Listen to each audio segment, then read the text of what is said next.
Hello, and welcome to Love Your Practice, a free educational series powered by Therapy Partner. We are so pleased you could join us for today's webinar. It's a damn shame, part 2, loving your streamlined and lucrative private pay practice that delivers optimal clinical care. There are a lot of clinicians here on the line today, both current customers and new attendees, so welcome and thank you for joining us. Today's webinar is sponsored by Therapy Partners Love Your Practice. Therapy Partners' mission is to improve the industry and lives of clinicians by offering progressive technology, business education, and dedicated consultative support. We know that technology alone is not enough. That's why we offer dedicated support and a free comprehensive business of practice educational series, which includes practice building strategies, a podcast series, and these live educational webinars. Our webinar today is led by CEO Dr. Jessica Dolgan. I am your host, Sarah Sims, the Director of Business Development here at Therapy Partner. Therapy Partner is the fastest growing practice management technology in the industry and has won an award for being among the top 10 best practice management solutions in the healthcare industry. Therapy Partner's intuitive technology streamlines all business of practice tasks, including scheduling, billing, progress notes, statements, revenue tracking, and more, all from your computer, tablet, or phone. Therapy Partner is committed to creating technology and education that empower your business, allowing you to focus on clinical care. 98% of clinicians that try Therapy Partner stay on board, and within their first year of adoption, their revenue is up 20%. Dr. Dolgan is the founder and CEO of Therapy Partner. She's a national business consultant and continuing education provider. Dr. Dolgan also has a thriving private pay group practice in Denver, Colorado. Dr. Dolgan and the entire Therapy Partner team are a specialized group of professionals committed to pioneering powerful industry-based technology, education, and support services to empower private practitioners. We know that clinicians every day throughout the country help their clients lead inspired lives. At Therapy Partner, we're driven to empower you, the clinician, to love the business side of your business. By providing you with intuitive technology, free business of practice education, and dedicated support, we ensure you thrive. For a limited time, for attending today's webinar, you will receive a dedicated personalized consultation, a free 2-month no-obligation trial of Therapy Partners practice management technology, and a copy of today's webinar. You can take advantage of this offer simply by clicking on the link in the GoToWebinar chat feature, and that link is www.therapypartner.com/education/event. Please note this extended free trial is only available to registered attendees for a limited time. Dr. Dolgan is known for providing content-heavy presentations. She will be moving very quickly, and the PowerPoint presentation is also very detailed. So we are giving you a PDF copy of the webinar directly from GoToWebinar. They have a handout area so that you can download the PDF and follow along from there. This is to ensure you can simply relax, listen, and learn today without feeling the need to take notes. So, without further ado, I am pleased to introduce Dr. Jessica Dolgan. Jessica? Well, thank you, Sarah, and thank you to everybody who's on the line today. Per usual, we have prospective customers on today's webinar, as well as current customers. The Love Your Practice webinars have become, I hear, some of the most attended national educational events in our industry. So, per usual, I just want to express my gratitude to everybody who took the time out of their clinical day, out of their life today to be part of today's webinar. I really enjoy this opportunity to connect. Always want to remind people that the intent behind Love Your Practice was really to build a community for clinicians around the country where you can receive inspiration, wisdom, business of practice, education, and support.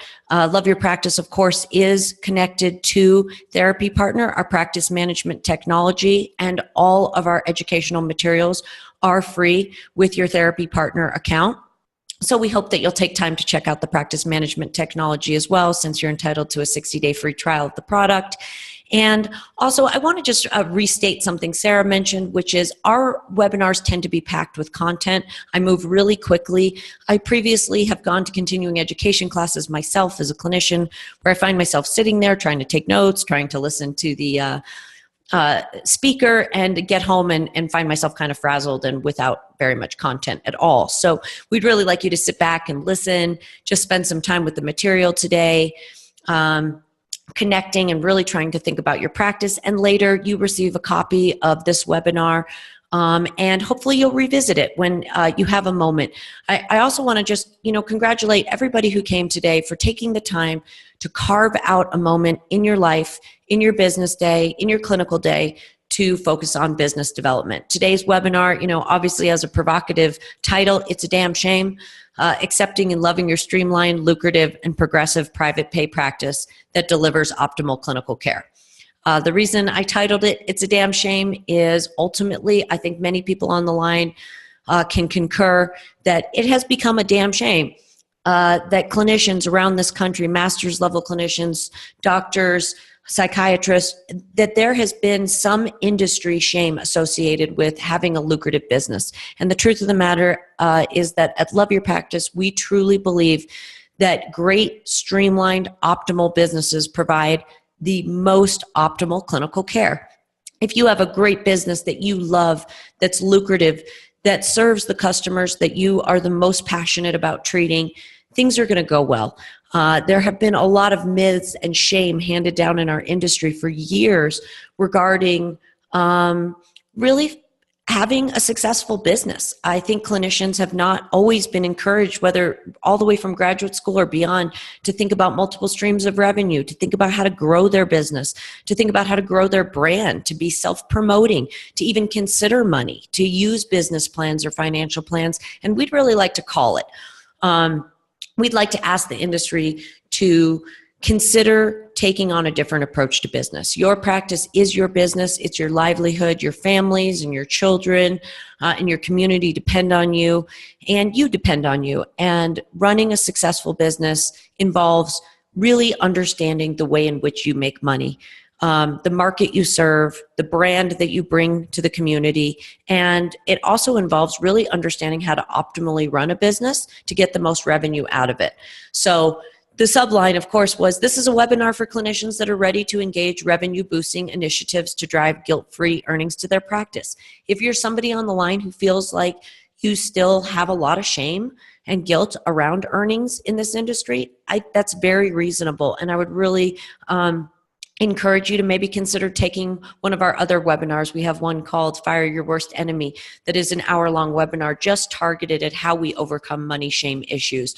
There are a lot of people on the line today who have already kind of worked through some of this psychologically and are really ready to understand exactly what strategies would help them to be most successful in business. Obviously, there are a lot of strategies that one could implement to grow your business, grow your practice, and drive money to the bottom line. But I have identified 4 very specific strategies that I'd like to go over with you today. So, as you saw in the course description, this is a course that is going to talk about money in private practice boldly, and hopefully without shame or guilt. I like to say we're clinicians, we're not saints. So earning a great living doesn't hinder the process of providing quality clinical care. It actually can enhance it. So this webinar is really targeted at those of you on the line that are really wanting to break away from industry constraints with the explicit intention of creating an optimal, well-regarded, safe, streamlined, client-centric, lucrative, and above all, professionally satisfying clinical practice that also provides the highest quality of clinical care.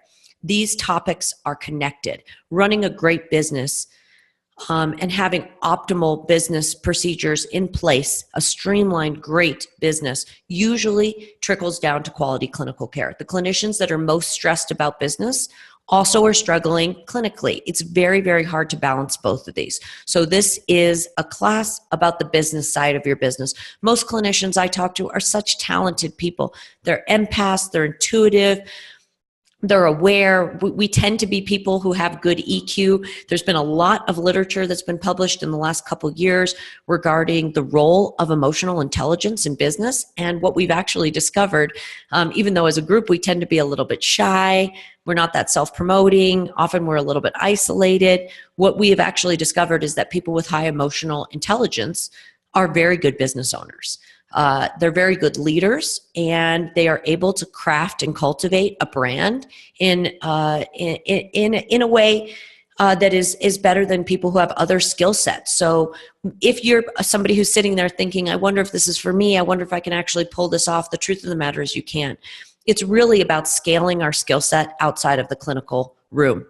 The individuals that I talk to, the clinicians that I talk to around the country, such talented, kind, engaging, sensitive, insightful individuals. So if we can take that same skill set and your curiosity and desire to learn about people and apply it to learning about business, everybody on the line's really, really going to get pretty far. The truth of the matter is there's plenty of room in the marketplace for great clinical practices. So also, I want to just highlight that this is not a class for clinicians that only want to serve the wealthy.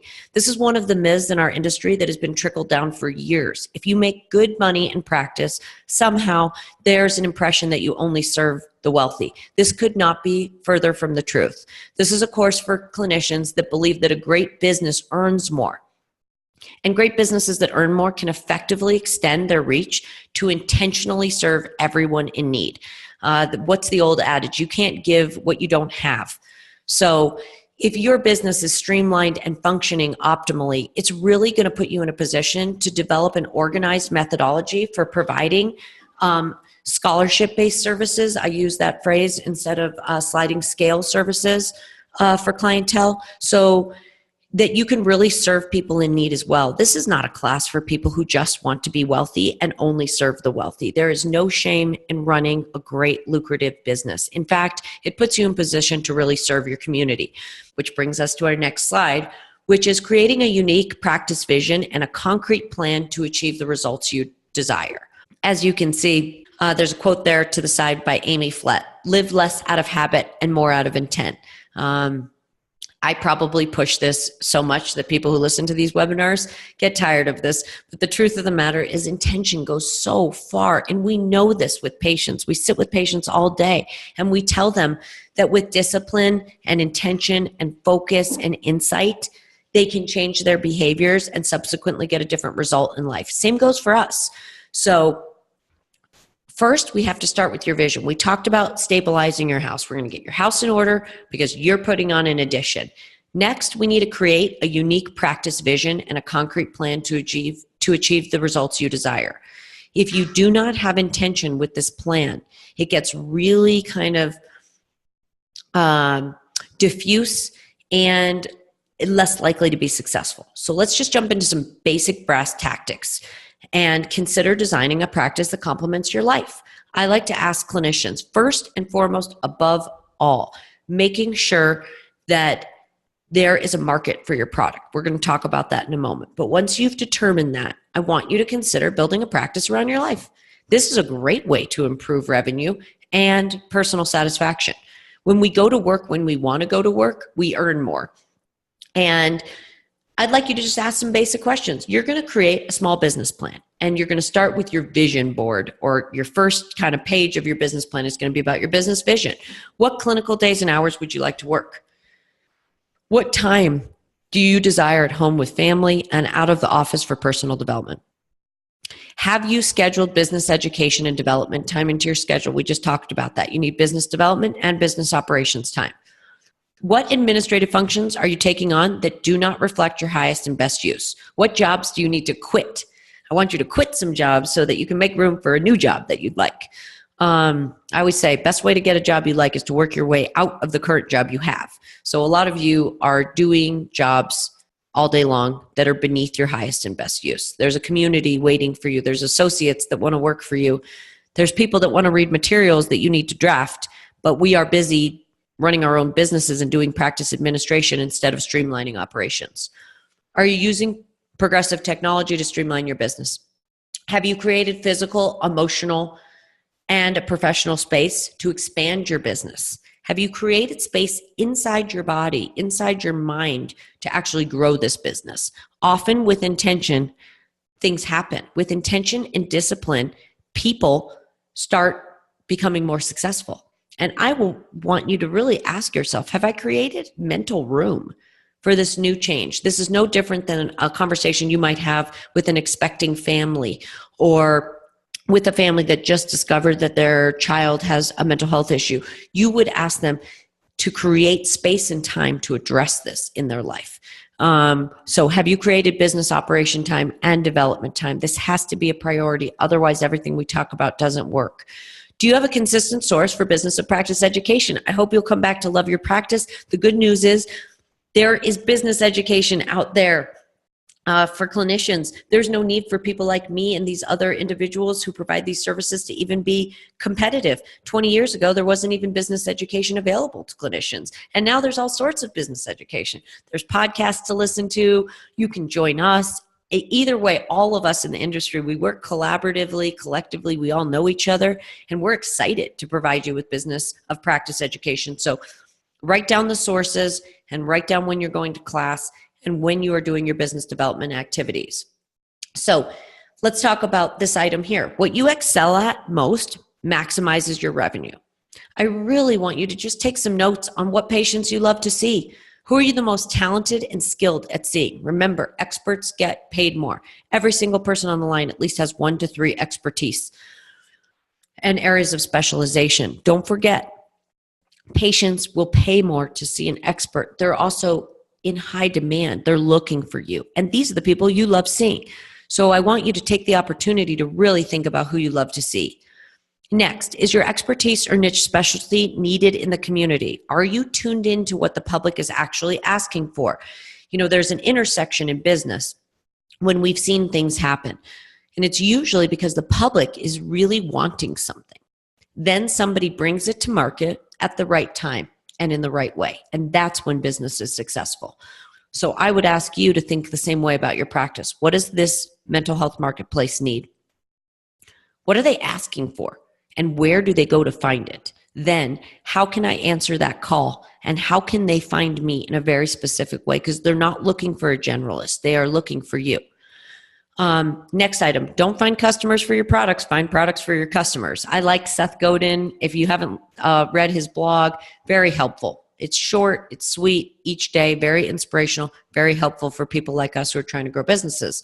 So same thing I just talked about. Are we tuning our ear into the heart of the marketplace? Are we really listening to what the public wants?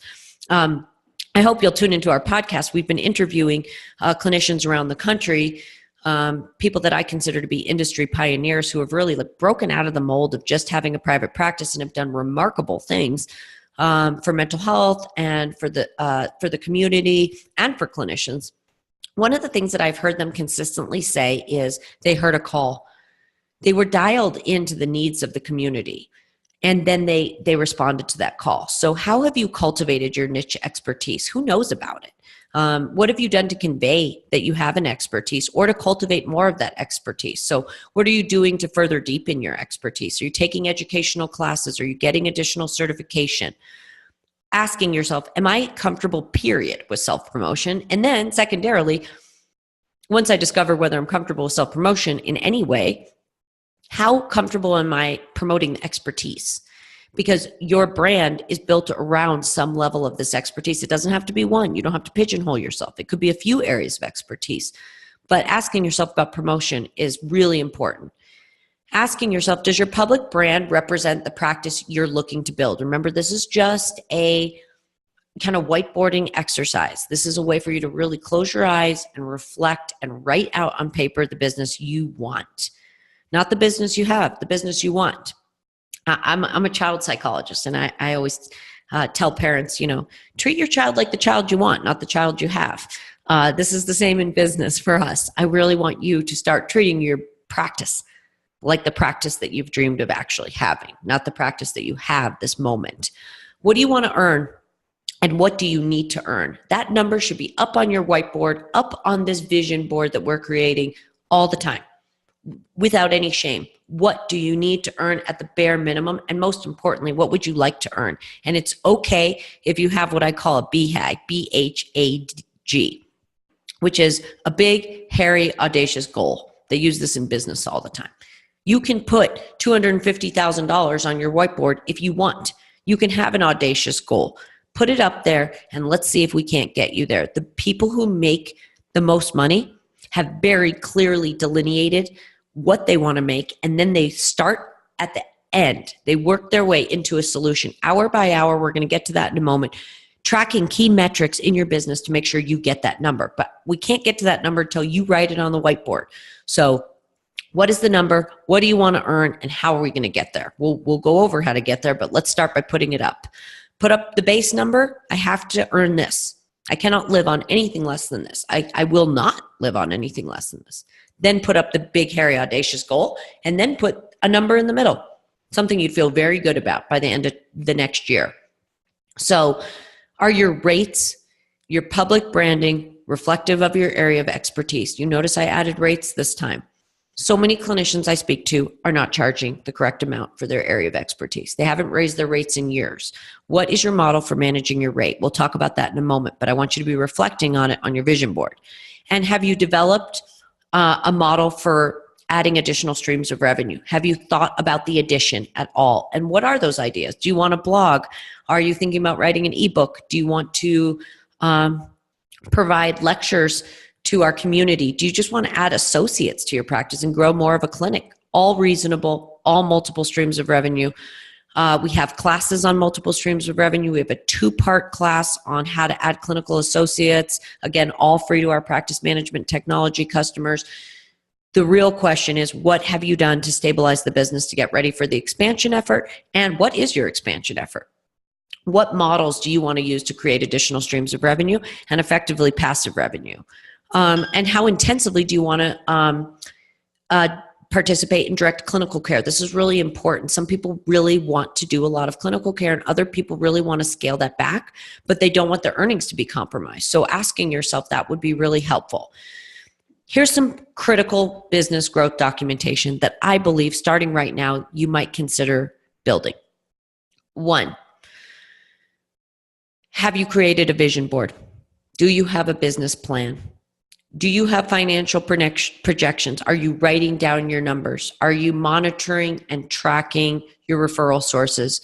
Are you using projections in business to manage revenue coming in the front door and expensing going out the back door?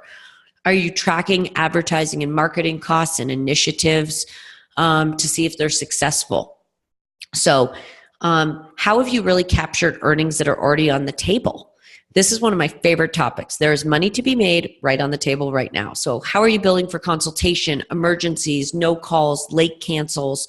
How have you streamlined your business to capture the most revenue right away that's already on the table? Have you raised your rate? Do you know how to send out a letter on raising your rate? There is money. Likely every time we work with a clinician, they go through these classes, and if they follow these tasks in an organized fashion, what they discover is that there's money right on the table that's already being missed. This is great. Pick up the money that's on the table and then move on. Build your vision board. Build a sound business plan that supports your practice goals. Know your numbers. We're business people. We're not just private practice owners. We can run a business. Remember the Miz that we abandoned 45 minutes ago? We can get rid of the impression that we don't know how to run a business. And business owners know their numbers. They know what they want to make each month, quarter, year, and sometimes they know what they want to make in a 3-year time period or even a 5-year time period. You can know your numbers and you can put them on a board and you can work your way back into them. It's very simple math. I think a lot of us just won't even give ourselves the permission to write down on a piece of paper, last year I made $150,000. This year I'd like to make $250,000, or last year I made $85,000. This year I'd like to make $140,000. It starts with intention. Then it follows with discipline, really valuing yourself, putting aside shame, valuing yourself, which means when we value ourselves, we don't do tasks that aren't related to our highest and best use. And then we spend time on cultivating ourselves, on business development. It's no different than when we finally see a patient get healthy and they start really focusing on them. When we see a patient engage with some self-love, they stop doing as much of the silly stuff they were doing before. They quit the job that was beneath them and they go get another job. They end a relationship that wasn't serving them and they get another relationship. Same thing goes for you. I would love everybody who's in this particular course to consider taking our webinar that is just on cultivating your niche brand and expertise. Marketing is really imperative in our industry. This doesn't need to be crazy marketing. We're just talking about marketing collateral that reflects your brand accurately. So in order to prepare for expansion and attracting optimal clientele and referral sources, best way to do that is to think about cultivating this niche expertise. So this is a list that I would like you to go through. Again, there's a lot of information on this slide, but I'd like you to consider whether your current practice requires rebranding. So if I found your business card, I found your website, I found your profile directory listing, I called 3 of your colleagues, I asked 5 of your past patients what you do and what you do best, what would they say? If we gave your materials to an independent source, would they be able to tell me, you know what, she's a psychologist, she specializes in postpartum depression, she works with particular OBGYN groups around the community to make sure she gets optimal referrals? Would they be able to tell me that you are a grief specialist, you're a PTSD specialist, you're an anxiety disorder specialist, you specialize in school phobia?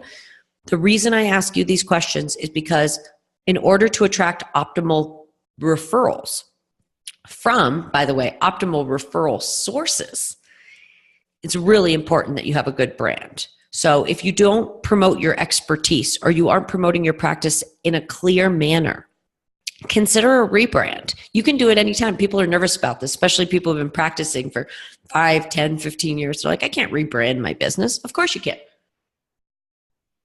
It doesn't mean that you won't get a phone call from a nice young lady who's suffering from some depression, who's well within your skill set to see. But if you have a focused interest, professional women with anxiety disorders, we can market that. And if you have a reputation in the community, you're always going to get phone calls from referrals from past patients and referral sources that are slightly outside of your area of specialty, but you'd be happy to take as a therapist. So don't worry about a rebranding effort. Questions to ask yourself: do I have an overflow of patients?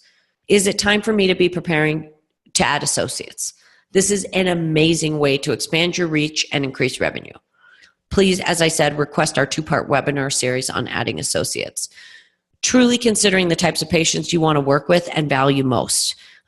Work to increase your knowledge in these areas. Don't be afraid of being pigeonholed as this expert. Select your patients and colleagues for collaboration and care coordination really carefully. Your reputation is everything.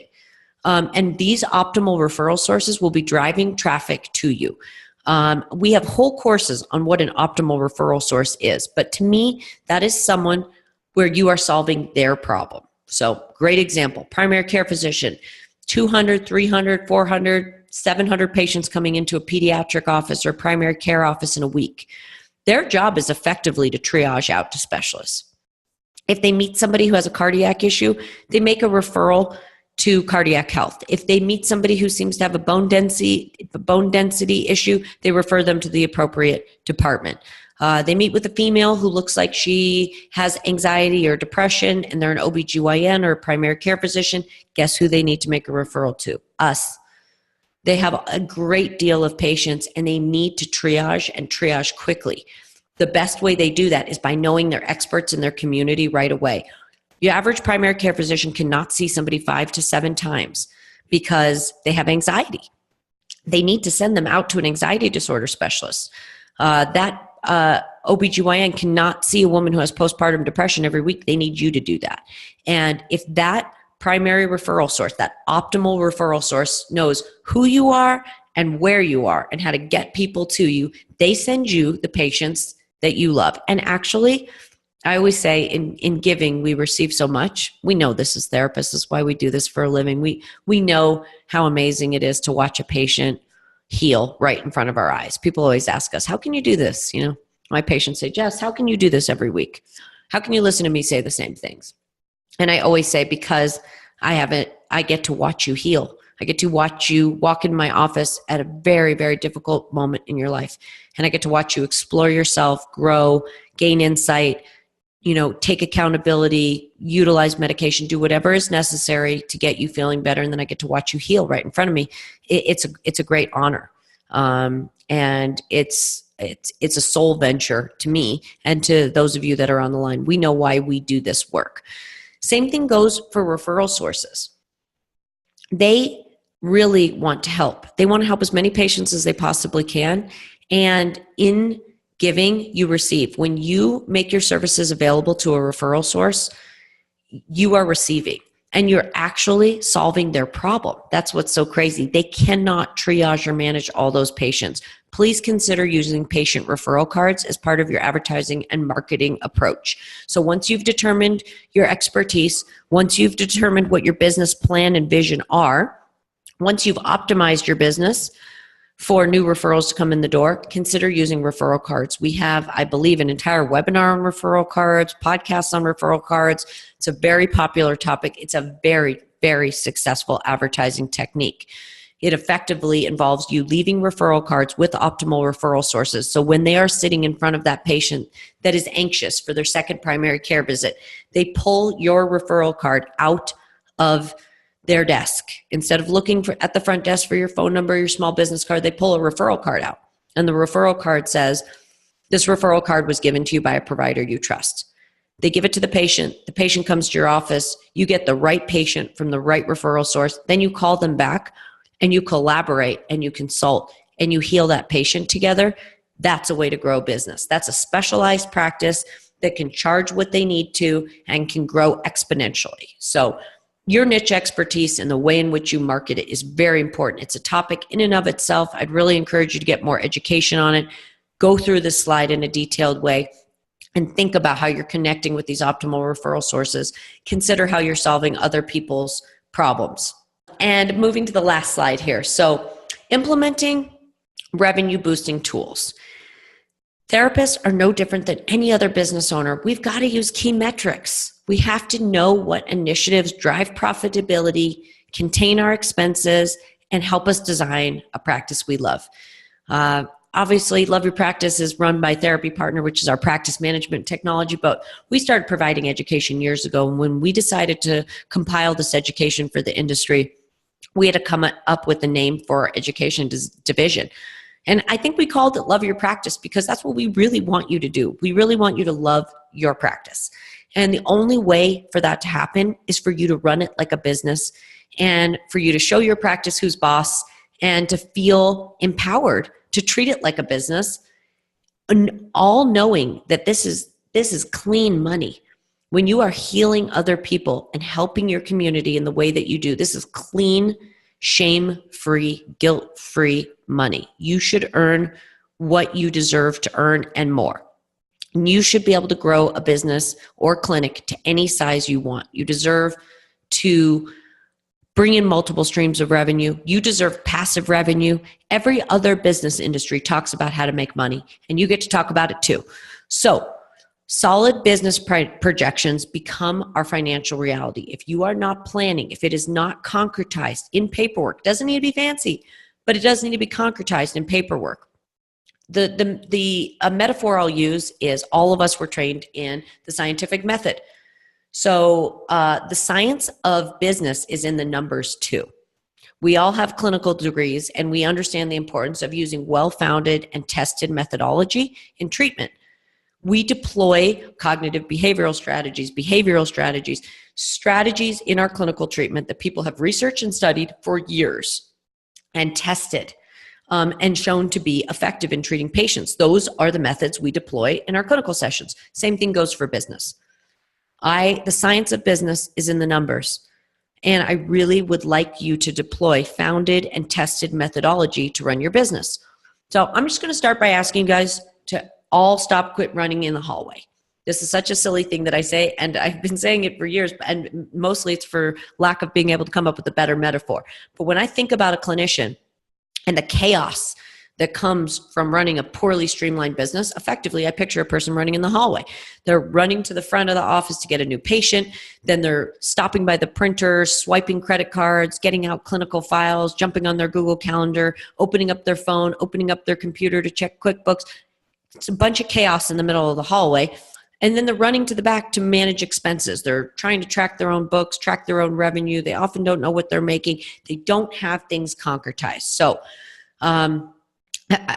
Hopefully someone at some point will suggest a better metaphor than running in the hallway, but most clinicians spend their day running in between the metaphoric front door of business, which is welcoming new clients, and chasing the administration of the business, trying to contain expenses and to administrate the business, which, as we discovered earlier, is likely beneath your highest and best use. So learn to optimize your business by valuing yourself and your time. If you will not take that strategy on, the rest of this becomes very, very cumbersome. You must value yourself and you must value your time. Once you agree to that and you agree to give up some control, streamline the component parts of your business that frankly you're not that great at running or that you don't enjoy running, and hand those off to some sort of group, practice management, technology, etc., that streamlines your business so that you can focus on what matters most, which is clinical care, growing your business, and then after that, your personal time to recuperate so you can feel driven and passionate around your work. So develop business operations and development time. Then your vision can really become a reality. So let's talk about the metrics. Engaging in cost containment measures and clearly defined spending is really important. We know this. Everybody here probably has a household budget or a way in which you expense manage, either by yourself or with a partner. So I would like you to create expense projections monthly, quarterly, and annually. Ensure that you're pacing correctly. What money do you have to spend? What should it cost to run your business as is right now? How can you streamline your business to increase revenue 20% and take back some of your time? And what are you going to do with that time? Even if you spend 2 hours a week on practice administration, that might result in a minimum of $10,000 worth of increased profitability. So what money's on the table, and have you created any expense projections? This started years ago when I started talking to clinicians, and one of the first questions I would ask is, what do you expect to make this year? And most of them would say, I don't know right now, or I have a rough idea. I would like you to have distinct expense projections, monthly, quarterly, and annually. When I say projections, I think people get scared. What kind of paperwork is this? I don't use Excel well. I don't really care what paperwork you used to develop this. If you want to use a professional advisor or get with a family member who's really great with Excel worksheets, that's great. But most importantly, I just want you to know your numbers, and that can be on your yellow legal pad, even if you want to use pen to paper. Intention, discipline helps with the way you execute on your business. So please break your expense types down by category. Let's really understand what you spend every year on licensing, insurance, practice management, and EMR. There's a cost for having practice management, but as we've talked about, increases your revenue so dramatically. I still want you to know what you pay for practice management. For those of you using multiple devices, I want to know what it costs to run those credit cards, use all those different devices you're using to run your business at this time, and everybody does it differently. What are your credit card fees? What do you pay for advertising and marketing? What are your legal and accounting fees? What are your taxes? These are big expense categories. If we ran a standard set of financial projections that you handed off to a business owner, they would show top line profitability, and below that, it would show for every month of the year, a year-to-date set of financial projections would show expensing by category. And I break that out for you because I really want us to understand what every category costs us. That way we know where to invest. If we want to put more money at advertising and marketing, why are we doing it? Where is it going? And what effect are we trying to create? So this is, again, about very distinctly making intentional decisions, tracking the outcome, and then making modifications, not guessing and checking at things, not doing advertising and marketing procedures just because you heard somebody did it and it worked. You're actually going to try to just be a little bit disciplined around tracking these items. Please define those marketing initiatives and budget and scale them across the year. 4 times a year, I get referral cards out to referral sources. This is the cost to do it. They get a box of cookies, my referral cards, personal phone call. This is the cost. Please define the marketing initiatives and the budget that you've put towards them. Scale your expenses to match your growth plans. Everybody worries about growing their business. It's going to be too expensive. It's not going to be too expensive. You can grow your business at a rate that's controllable and that doesn't cost that much money. I actually think compared to other businesses, we have very limited expenses. By the time we pay for our insurance, our continuing education, our office space, we can really limit our expenses, actually. The question is, where are you spending the most money? And where are you spending the most time? And how do we make sure that good amount of your expense money is really built around developing an optimal brand and the practice that you would love? Are you spending time redeveloping your paperwork? Have you spent money on your rebranding efforts? These will deliver money to the business. So really thinking about what are the marketing initiatives and the budget and scaling it across the year. Scale your expenses to match your growth plans. Same thing I just mentioned. Every time you make a modification to the business, please make sure that your business plan reflects this. So look at your expensing across each month, each quarter, and each year. Include clinical training in your expensing, certification, and business education costs. If coming to a course like this was going to cost some money, please separate these two categories. Clinical training, so that's certifications, continuing education, things to do to help you be better at what you do, to be the best, to be great at it, to be empowered around it. I want you to take those types of clinical classes to improve your expertise. I also want you to take this type of education, business education. So put down a value. Put down space, time, and then add a value in your expensing category. I have $600 this year to engage in business development. I'm going to take these classes. I'm going to use these initiatives. Whatever it might be, I'd like it to be identified. And then I'd like you to understand and calculate EBITDA and margin. This sounds like really potentially confusing business language for people who have not built a set of financial projections. Let me break it down very easily for us. This is about building a set of financial projections. Again, you can find somebody who understands Excel spreadsheets. An accountant could do this for you very easily. This is somebody who's going to write down what you project to earn every single month, year-to-date financials, what you project to earn, your top-line revenue, the ways in which you earn money. So perhaps you're going to add a stream of revenue. So they would track all the ways you make money. Direct clinical care, they would write down a figure.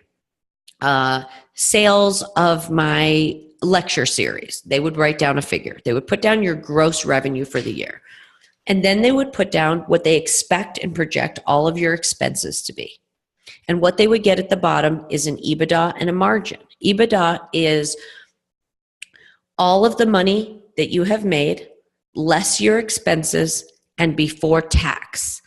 So it's really nice to know where you're going to sit by the end of the year before tax, and then after tax. This is really, really important. I think that clinicians run their businesses right up to the line. They're not earning enough. They're not earning what they deserve, and their expenses sometimes aren't as mitigated, or their time. I actually find that they tend to spend too much time on administration and having kind of some chaos in the administration component of their business more than anything else. That's generally what drives up their expenses. I rarely bump into a clinician whose rent is obscene or spending too much money on marketing and advertising materials. Usually it comes from a poor reflection on exactly what it is going to cost for them to spend so much time trying to run their own business and be their own front office person. So if we can shift that time to business development or business forward activities, I think we'll do much better as a group. So let's talk about the fun stuff. I started with expenses on purpose, and we're going to end with how to make more money in a metric, from a metric vantage point. So financial metrics and initiatives that immediately boost earnings. 1, creating a set of earning projections, as we talked about. Writing down what you intentionally want to make seemingly helps us make that. Businesses that write down and have a set of financial projections are much more likely in every single industry to hit their goals. 2nd, utilize progressive technology and practice management. Save time and earn 20% more in the first year. It's going to put money right on the table. Next, calculate the total working weeks in a year that you work. I like to ask clinicians to calculate their annual income on a 47-week year. This gives you 5 weeks off, and it also gives you 5 weeks of flex economic time to compensate for vacation or seasonal fluctuations in patients coming in for services. So calculate your annual income and then do it by 47 weeks. If you're going to see 25 clients a week at $170, you're going to do 2 sessions at $50 discount per week. You're going to do that 47 weeks a year. What do you expect to earn? So we're going to back our way into this, and please use 47 weeks. If you use a full calendar year, you will miss your projections. Identify what your hourly rate should be. I love putting these in the presentations because I should just write, put a great hourly rate in for yourself. But a lot of us need help. I need help too with that. We don't value ourselves the way we should. So let's write down what our hourly rate ought to be. It's usually low.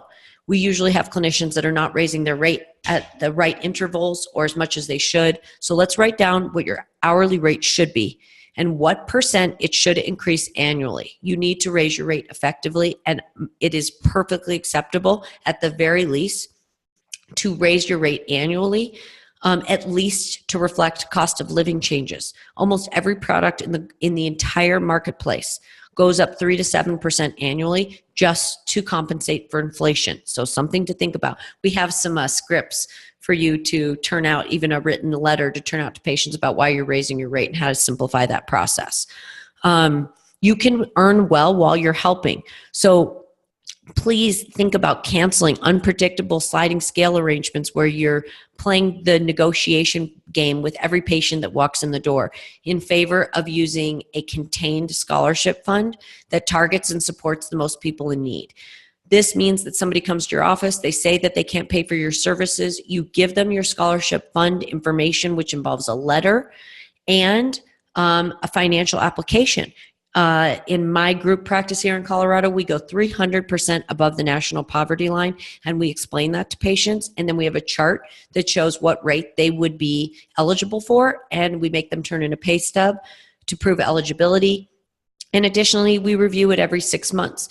You can help people. You should help people. And when you're getting paid optimally, you won't have a problem with sliding scale arrangements. Sliding scale arrangements become a problem when there's no containment on them. When 50% of the people who come into your business ask for a 10% discount, a 30% discount, especially in private pay practices, for no reason and without any sort of validation around their need. So I like to think about this as the Robin Hood method. Really, really charge full rate to the people who can pay for it and give valid scholarship-based discounts to people who deserve it most. You can do both. You can have both. You just need structure.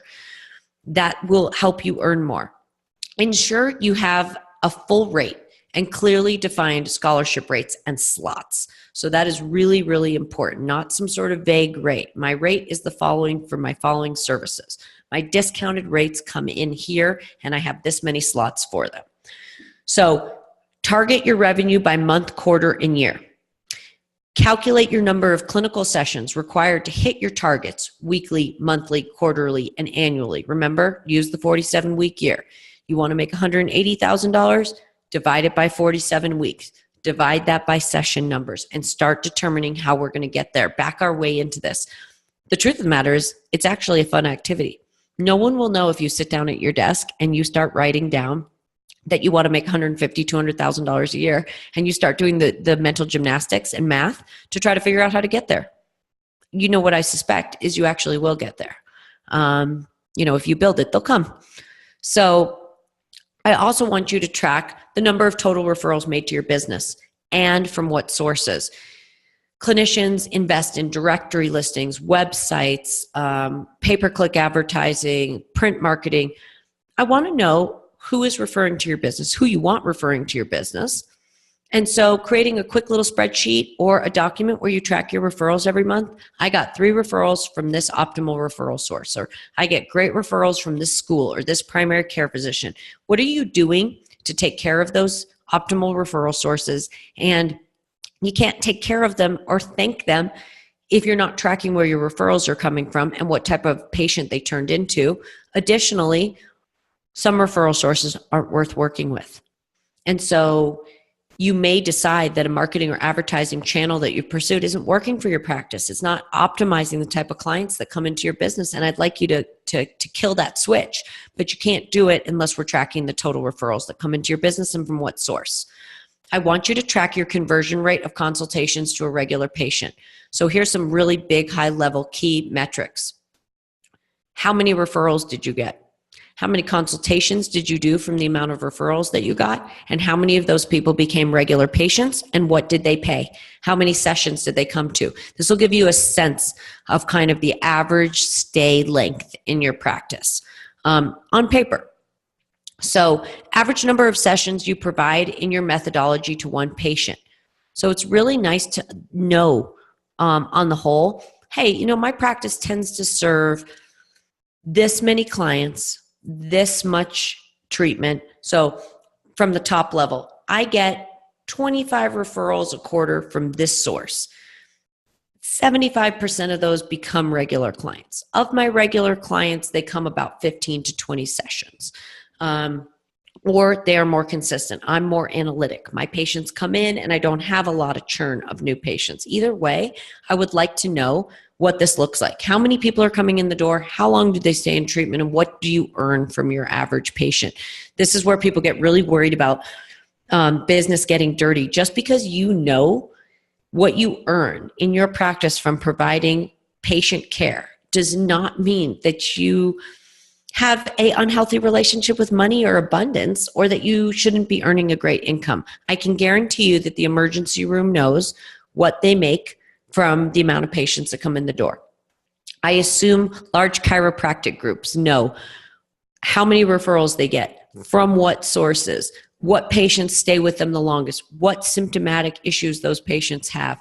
We get to have the same things as the rest of the medical community. Just because we're in psych services doesn't mean that we don't get to understand who our customers are, what they need, and how to best serve them. So next item, work to reduce no-shows, late cancels to under 10% not paid.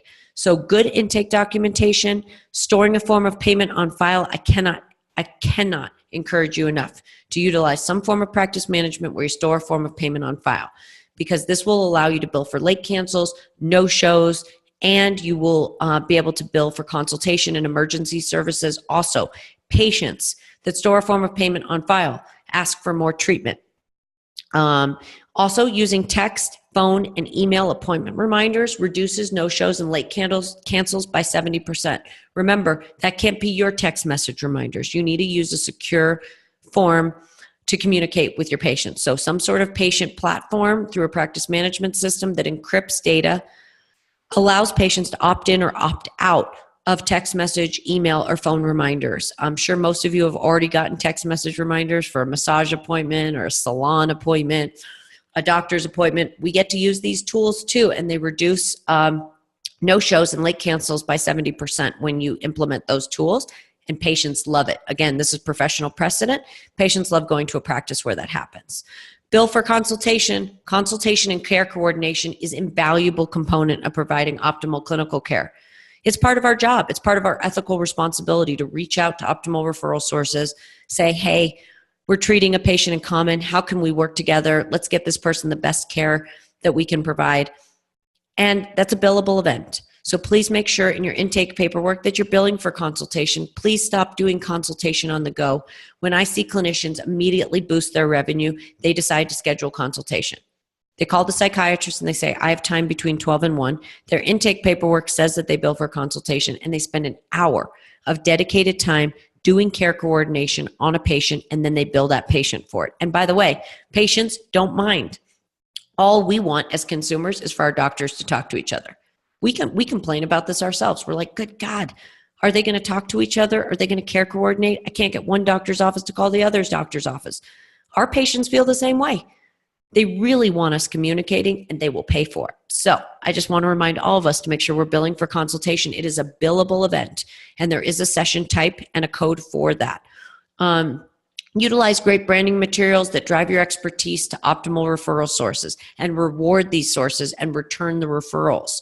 If you're working with a great OBGYN clinic and she keeps sending you amazing patients, make sure you thank her. Send something over a couple times a year with some referral cards. Thank her for everything she's doing for your business, and return the favor. Send her back patients. Sign releases, and make sure that you guys are working together, performing paid consultation. This will build great alliances in the community and optimal referral sources. You are taking care of them, they are taking care of you, and this is how clinics get built. This is how one clinician becomes 10, 15, 20 clinicians in a practice. It's because they build a brand around an expertise, and then optimal referral sources know that this is what you do best. Invest in a well-optimized website, strong profile listings, great print collateral, all of which identify, describe, and promote your expertise. So we did this in the previous, couple of slides talking about your niche expertise. Those branding materials have to reflect your best use. Jump in and think about using some referral cards. Consider using the give to get model. Solve the problems of your optimal referral sources, and you will grow a lucrative practice. And this is proven methodology. Consider adding multiple streams of revenue. Maybe it's time to add clinical associates. If you follow these instructions, quite likely you will be needing associates very soon. So I'd consider how to model that. Consider taking our class. It's a 2-part class. Big topic to add associates and to do it correctly out of the gate.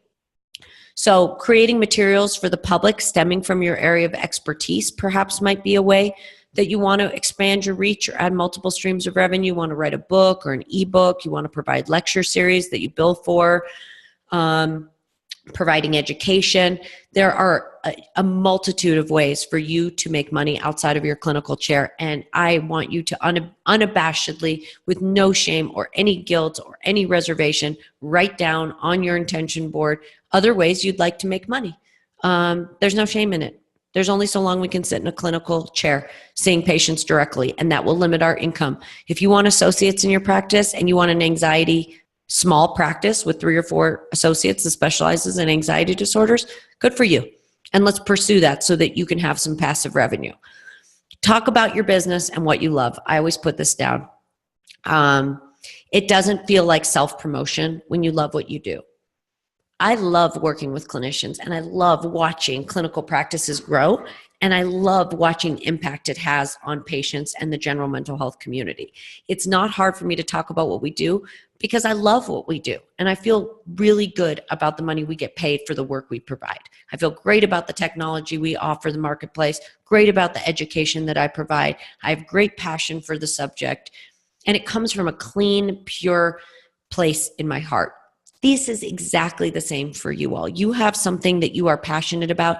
It is clean, pure in intention, and really quite beautiful and lovely. So talking to other people about what you're passionate about and growing a business you're passionate about, and then expressing this, talking these intentions into the world. I really believe what we yell from the top of a mountaintop reverberates out into the universe, into the world, and comes right back to us.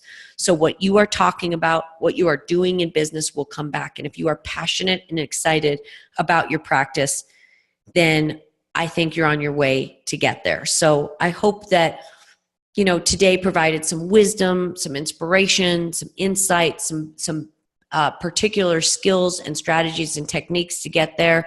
I finished with this great quote by Thomas Watson, which is, "Good design is good business."